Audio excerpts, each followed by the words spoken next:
Depend करता है हम कितना ज़्यादा गेन कर पाते हैं, लेकिन इस समय तो यूएस फ्यूचर्स नेगेटिव होने के बाद भी हमने अभी तक मेंटेन कर रखा है गेन्स। बैंक में आज थोड़ी सी मुनाफा वसूली आ रही है।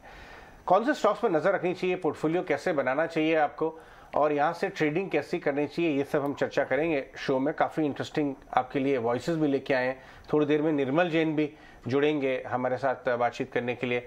अभी हमारे साथ आशुतोष भार्गव जुड़ रहे हैं, निपॉन म्यूचुअल फंड के हेड इक्विटी रिसर्च हैं और बाजार को माइक्रो और मैक्रो दोनों कंबाइन करके पूरा नज़रिया लेते हैं। आशु, गुड आफ्टरनून। सबसे पहले आपसे ये समझना चाहेंगे, ये जो चर्चा चल रही है, कुछ ब्रोकरेजेस तो मेटल पे अभी भी पॉजिटिव लेके आ रहे हैं reports, but fact of the matter है कि मेटल प्राइसेस टॉप से 20% नीचे आ गए हैं। और कहीं ना कहीं आज स्वामी ने भी, हमारे स्वामीनाथन अय्यर ने ईटी में लिखा इस बारे में कि फूड और ऑयल इन्फ्लेशन भले बढ़ा हुआ है, बाकी सारी चीज़ें नीचे आ रही हैं, क्योंकि आफ्टरऑल इन्फ्लेशन की चिंता ने ही बाजार को हिला के रखा हुआ था लास्ट 1-1.5 महीने। क्या आप किस साइड पे हैं?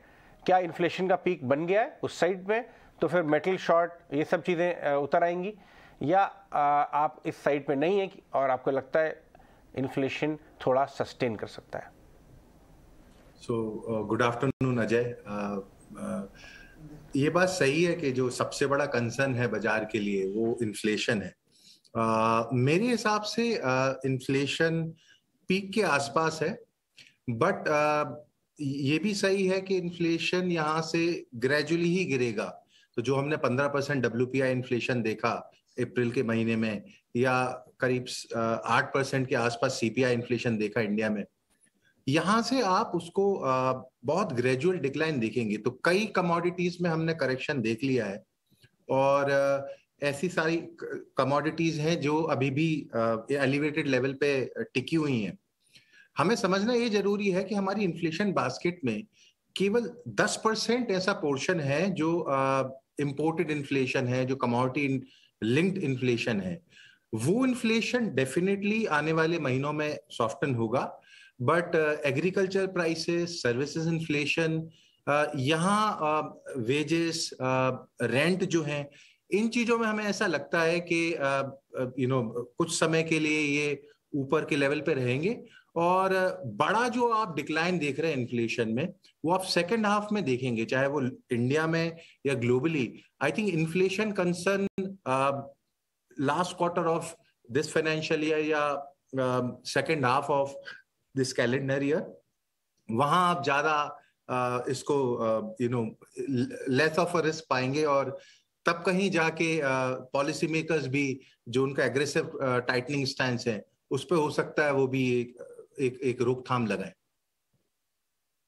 ठीक है आशु, फेयर पॉइंट। अब चलिए नेक्स्ट क्वेश्चन पे आते हैं। आपने बोला, मैंने आपकी बात का ध्यान दिया कि ग्रेजुअल डिक्लाइन आपको दिख रहा है। तो ग्रेजुअल डिक्लाइन अगर इन्फ्लेशन में हो रहा है और इंडस्ट्रियल कमोडिटीज नीचे आ रही हैं, तो ग्रेजुअली क्या अपग्रेड करने चाहिए इंडस्ट्रियल कमोडिटी के यूजर्स को, ऑटोज को, कैपिटल गुड्स को? बहुत सारे कुछ कंज्यूमर एरियाज जैसे कजारियाज ऑफ द वर्ल्ड हो गए, कुछ पेंट कंपनीज हो गई, कुछ और, क्योंकि आफ्टरऑल ये सारा जो आपका यूजर यूनिवर्स है ना कमोडिटी का, इसको बहुत अंडर परफॉर्म किया है और बहुत पनिश भी किया बाजार ने। क्या ये सोच सही होगी?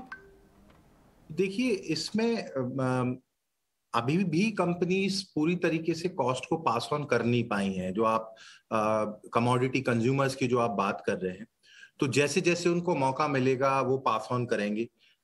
डेफिनेटली कई सेक्टर्स में कॉस्ट प्रेशर भी कम हो गया होगा, बट देखना हमें ये है कि इन कंपनीज के जो नतीजों की अपेक्षा है, जो अर्निंग एक्सपेक्टेशन है, क्या ये कंपनी एक एग्रीगेट लेवल पे और पर्टिकुलरली मार्जिन के लेवल पे उन नतीजों एक्चुअल नतीजे एक्सपेक्टेशन से बेहतर आते हैं कि नहीं। चाहे वो ऑटोज की बात करें, चाहे इलेक्ट्रिकल कंपनीज की बात करें, वहां हमें ऐसा लगता है कि एक कंसेंसस व्यू ये है कि यहाँ से मार्जिन का वर्स्ट हमने देख लिया है और यहाँ से रिकवरी होगी।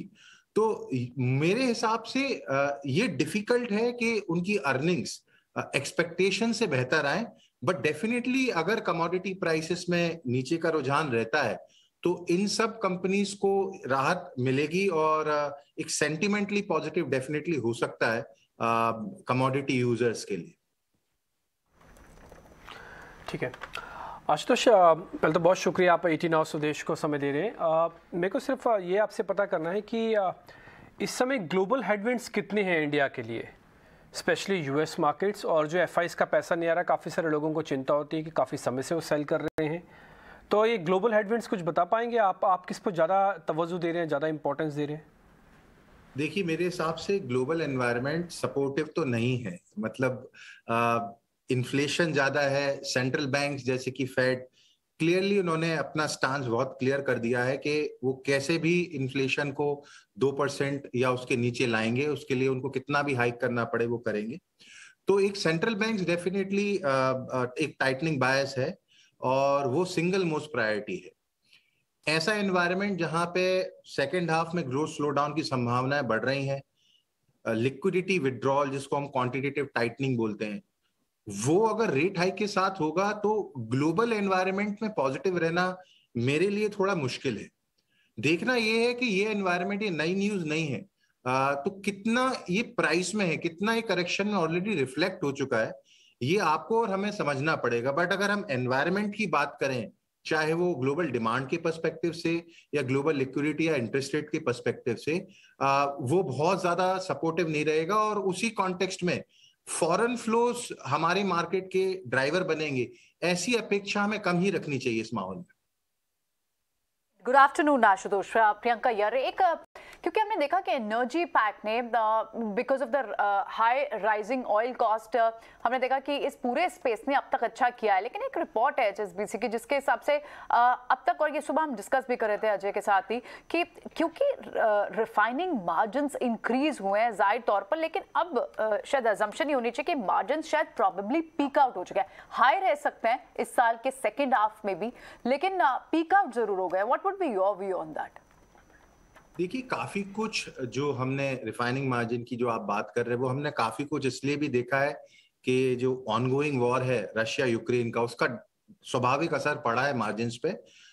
इतने हाई लेवल पे डेफिनेटली सस्टेन नहीं कर पाएंगे, बट ये कह पाना कि जो प्री वॉर लेवल पे ये आसानी से चले जाएंगे, जितना हमने समझा है हमको वैसा भी नहीं लग रहा है। तो ये पीक लेवल से कम होंगे, लेकिन अगेन जैसा बाकी इन्फ्लेशन के लिए मैंने आपको बताया, इस केस में भी इनमें डिक्लाइन शायद ग्रेजुअली होगा। रिफाइनिंग मार्जिन का ये हमने एक इंडिकेटिव पॉइंट निकाला है। ये रिफाइनिंग मार्जिन का ग्राफ है जिसके बारे में प्रियंका बता रही थी। देखिए, ये जो आप रिफाइनिंग मार्जिन का पहले आप राइज देखिए, ये राइज तब का है, ये जो डिसरप्शन हुआ है ग्लोबल। आपने देखा चेन्नई पेट्रो वैरायटी, रिलायंस 2200 वाला 2800 हो गया था।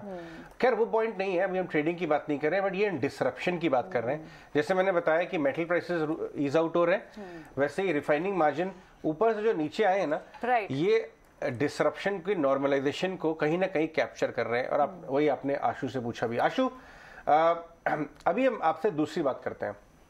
अब हम आपसे जानना चाहेंगे कि इंडियन इकोनॉमी में क्या हो रहा है, क्योंकि अगेन इंडियन इकोनॉमी में एक साइड है जो हाई एग्री इनपुट प्राइसेस का और गवर्नमेंट के रिफॉर्म्स का बहुत बेनिफिशियरी रहा है, वो है रूरल।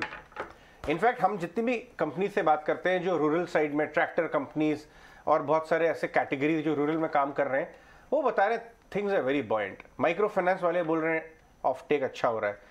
ये रूरल कैटेगरी, क्योंकि इसमें बड़े यूनिवर्स में लिस्टेड कंपनीज मिलेंगी आपको, लेंडर्स मिलेंगे आपको, फर्टिलाइजर पेस्टिसाइड कंपनी, दुनिया भर की कंपनी, रिलैक्सोस ऑफ द वर्ल्ड, आपको हमसे ज्यादा पता है। तो क्या वो एक अच्छा यूनिवर्स हो सकता है? देखिए, एक तो यूनिवर्स छोटा है और इसको भी आपको दो भाग में बांटना पड़ेगा। एक है एग्री रिलेटेड टेलविंड्स, वो डेफिनेटली पॉजिटिव है, जो जिसको हम टर्म्स ऑफ ट्रेड बोलते हैं, वो आज फार्मर्स के सपोर्ट में है एग्री इन्फ्लेशन की वजह से। बट साथ में जो रूरल तबका है, जो 2/3 जो पॉपुलेशन है रूरल इंडिया की, वो डायरेक्टली फार्म लैंड ओन नहीं करते हैं, they are more labourers, unorganise जो लेबरर्स होते हैं। वहां पे हमको लगता है कि चीजें या इतनी अच्छी नहीं है, इन्फ्लेशन की मार उन पे है, एग्रीगेट सेविंग उनकी कम है।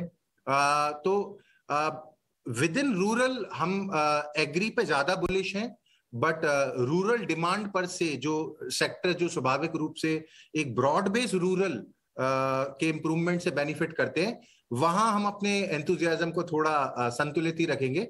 but definitely anything and everything which is related to agri input, agri financing, agri tractor etc. वहां डेफिनेटली एक पॉजिटिव रुझान हमको, ट्रेंड हमको क्लियरली दिख रहा है। एक और सवाल पूछता हूं इनफैक्ट आपके साथ, क्यों नहीं, क्योंकि आप तो प्रोफेशनल फंड मैनेजर्स हैं।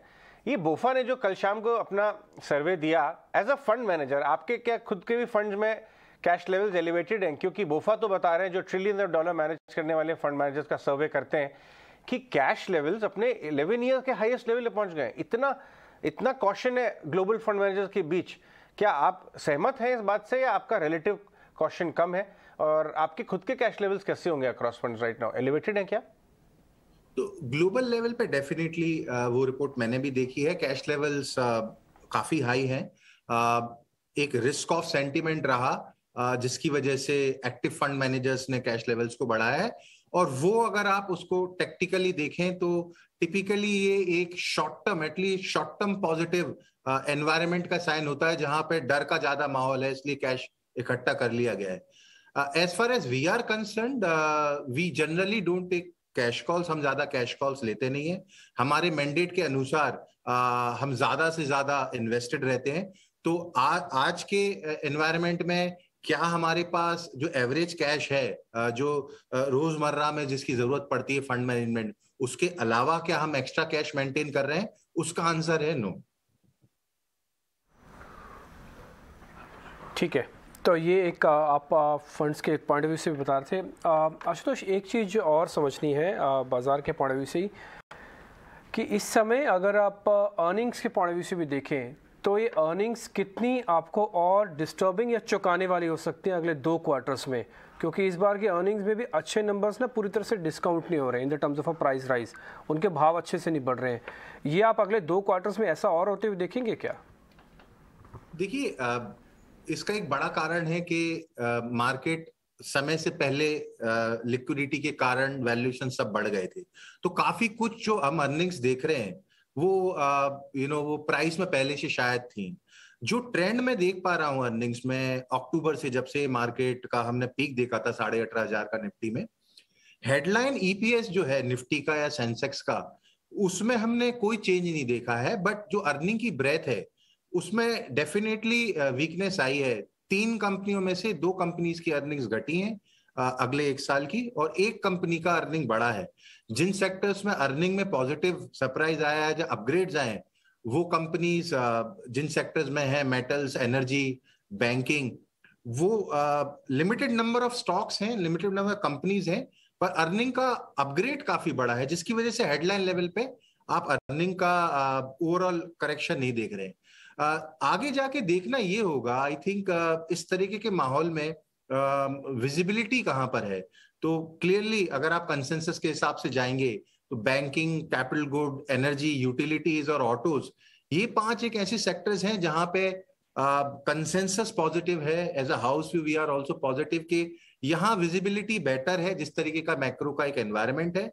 और मेरा ऐसा मानना है, जो भी सेक्टर्स और कंपनियां अर्निंग एक्सपेक्टेशन को मीट करेंगी, मार्जिन्स जिनके इंटैक्ट रहेंगे, मार्जिन में नेगेटिव सरप्राइज नहीं आएगा, वो एक पॉजिटिव परफॉर्मेंस प्रीमियम कमांड करेंगी versus rest of the market. क्योंकि काफी सारे ऐसे सेक्टर्स हैं जहां पे या तो आपको टॉप लाइन की समस्या है या आपके मार्जिन मेंटेन नहीं हो पा रहे हैं। तो जहां जिन सेक्टर में ये दोनों आपको मिलेगा, भले ही वो एक्सपेक्टेशन ही मीट कर रहे हैं, उससे बेहतर नहीं आ रहे, तो भी आई थिंक इस माहौल में उन कंपनियों को मार्केट डेफिनेटली रिवॉर्ड करेगा। ऑलराइट, ऐसे में आशुतोष, अब कहाँ आपको वैल्यूएशन के लिहाज से भी कंफर्ट दिखता है? आपको लगता है कि अच्छी खासी करेक्शन कई सारे स्पेसेस में हो गई है, लेकिन अब हम देखें जैसे ऑटो स्पेस, लगातार आप बड़े कैपेक्स प्लान भी स्पेस से निकल कर आ रहे हैं, अंडर परफॉर्मेंस एक बड़ा रीजन था, वहाँ वैल्यूएशन का कंफर्ट दिखता है। ऑटो, ऐसे ही कोई और स्पेसेस जो आप हाईलाइट करना चाहते हो? देखिए, वैल्यू सेक्टर्स में अभी भी वैल्यूएशन कंफर्ट है, उनमें ग्रोथ का टेलविंड भी है।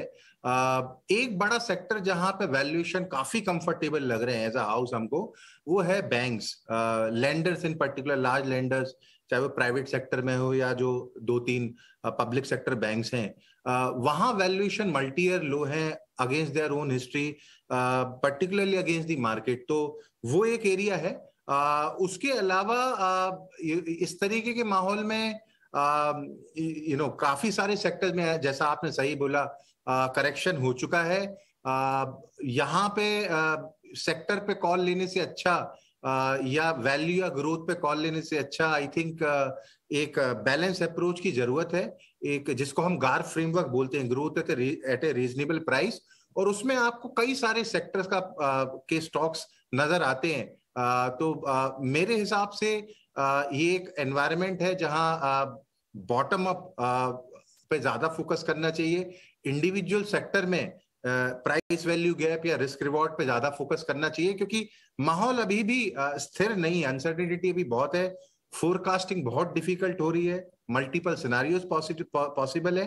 तो वैल्यू टिल्ट डेफिनेटली रखना है, बट किसी एक तरफ ना जाते हुए एक बैलेंस पोर्टफोलियो, और उसमें भी जैसा मैंने कहा विद इन सेक्टर अगर आप रिस्क रिवॉर्ड ढूंढ पाए, आई थिंक वो ज्यादा बेहतर रहेगा। और in terms of large sector, utilities, banks and energy, ये 3 सेक्टर में अर्निंग और वैल्यूएशन का कंबाइंड बैलेंस हमको, विजिबिलिटी हमको दिखती है। आशु, मेरे कॉलीग्स और सब लोग मुझसे कह रहे हैं कि आप बहुत बढ़िया जवाब दे रहे हैं, आप मन कर रहा है आपको और ज़्यादा सुने, लेकिन आप समझ रहे हैं लाइव टेलीविज़न की कंपल्शंस, मुझे आपको भी थैंक करना पड़ेगा, बट जल्दी ही हम आपको वापस लेके आएंगे।